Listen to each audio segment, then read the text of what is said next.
지난해 미국의 한 바이오 회사가 암세포를 100% 죽일 수 있는 신약 후보 물질을 발굴했습니다. 난소암과 유방암을 치료하는 약물인데요. 96시간 만에 암세포가 100% 사라졌다고 합니다. 놀라운 점은 이 약물을 우주에서 합성했다는 것입니다. 중력이 없는 우주에서는 의약품에 들어가는 단백질 결정을 더욱 균일하게 만들 수 있어 신약을 만들기가 훨씬 유리합니다. 제약사들이 너도 나도 할 것 없이 우주로 나가는 이유가 여기에 있습니다. 어쩌면 앞으로는 지구에서 치료제를 구하지 못한 난치병에 대해서 우주가 해결해 줄지도 모를 일입니다. 오늘은 황구마를 낳는 거위로 불리는 우주제약에 대해 들여다보겠습니다. 안녕하세요. 과학 전문기자 이영환입니다. 지금 지구 상공 500km에서는 어느 한 우주선이 지구로 돌아오지 못하고 뱅뱅 돌고 있습니다.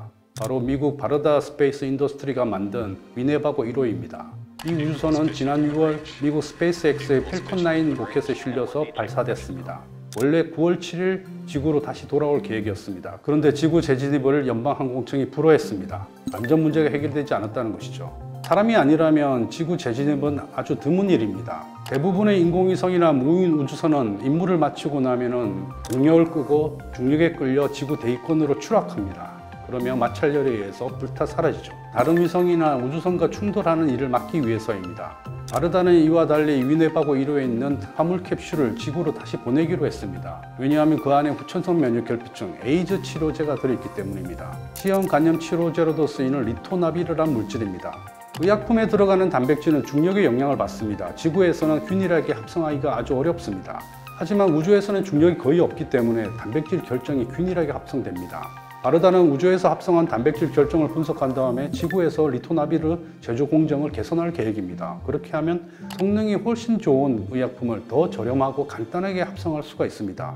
우주에서 단백질 의약품을 합성하는 실험은 이미 국제우주정거장에서 많이 진행됐습니다. 미 항공우주국에 따르면 2021년 현재 국제우주정거장에서 500건 이상 단백질 결정 합성 실험이 진행됐습니다. 우주는 단백질 합성의 최적의 조건입니다. 우주에서는 대류나 침전 현상이 거의 없습니다. 이러면 화학 반응이 훨씬 더 잘 일어난다고 합니다. 단백질 합성 실험의 성과도 나타나고 있습니다. 미국의 제약사인 머크는 2019년 국제학술지인 네이처 미세중력에 우주정거장에서 의약품을 합성한 실험 결과를 발표했습니다. 이 회사의 베스트셀러인 면역항암제 키투르다를 우주에서 합성했다는 것입니다. 머크는 키투르다를 우주에서 더 균일하고 점도가 낮게 합성했다고 발표했습니다. 우주에서처럼 단백질 결정을 지구에서 균일하게 만들 수 있다면 엄청난 혜택을 얻을 수 있습니다. 지구에서 단백질 의약품을 투여할 때는 수액을 맞듯이 병원에 가서 정맥 주사를 맞습니다. 몇 시간씩 병원에 누워 있어야 됩니다. 왜냐하면 단백질 결정이 크고 불균질하기 때문에 용액과 같이 넣어서 천천히 넣어주는 것입니다. 단백질 결정이 아주 작고 균일하게 합성된다면, 그리고 점도가 낮다면 서로 분리되겠죠. 그러면 간단하게 근육이나 피부 밑에 주사할 수 있습니다. 병원에서 몇 시간씩 걸리던 약품 투여 시간이 단 1분? 단 몇 초 만에 끝날 수 있다는 것입니다. 제조와 유통에도 도움이 됩니다. 단백질 입자가 용액에 고루 퍼져 있다면 냉장 보관할 필요가 없습니다. 이러면 의료 인프라가 부족한 개발도상국에 엄청난 도움이 됩니다. 우주제약은 기존 의약품의 제조 공정을 개선했을 뿐만 아니라 신약도 개발했습니다. 일본 우주항공연구개발기구는 스쿠바대와 함께 듀센 근위영양증이라는 희소질환을 치료할 약품을 우주에서 개발했습니다. 이 병에 걸리면 근육세포를 구성하는 핵심 단백질이 합성되지 않습니다. 문제는 심장 근육도 단백질로 구성됐다는 점입니다. 이 병에 걸리면 대부분 20대에 심장 근육이 멈추면서 사망에 이르게 됩니다.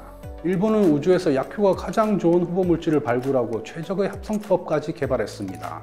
2017년부터 임상시험에 들어갔습니다. 2020년 12월부터는 마지막 임상 3종 시험을 시작했습니다. 국내에서도 우주제약에 도전하는 기업들이 있습니다. 지금 지구 상공에 있는 국제우주정거장은 2027년이면 퇴역합니다. 미국 엑시엄 스페이스는 이를 대체할 민간 우주정거장을 추진하고 있습니다. 보령은 엑시엄에 투자해서 민간 우주정거장 안에 실험 공간을 확보했습니다. 그 안에서 우주제약 실험을 하겠다는 것입니다. 약품만이 아니라 우주인에게 필요한 다른 헬스케어 기술도 시험해 볼 수 있다고 합니다. 전문가들은 우주제약이 장차 황구마를 낳는 거위가 될 것이라고 전망합니다. 지구에서 전 세계 제약산업은 신약을 개발하는 데 엄청난 돈을 쓰고 있습니다. 연구개발에만 수백조 원을 쓰고 있습니다. 만약에 신약 개발이 간단해지고 그리고 제조 공정이 간단해진다면 엄청난 경제적 효과가 기대됩니다. 글로벌 컨설팅 업체인 맥킨지는 우주 제약을 비롯한 우주 제조 산업이 2030년에 100억 달러 이상의 시장을 창출할 것이라고 예측했습니다. 우리 돈으로 따지면 13조 원이 넘는 규모입니다.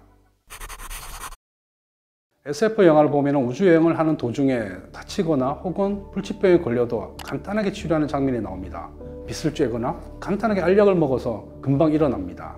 어쩌면 우주 제약 산업이 발전하면 미래에 그런 일이 현실이 될지 모릅니다. 상상력을 현실로 만드는 힘, 이것이 과학의 매력이 아닐까요? 지금까지 이영환의 스코프였습니다.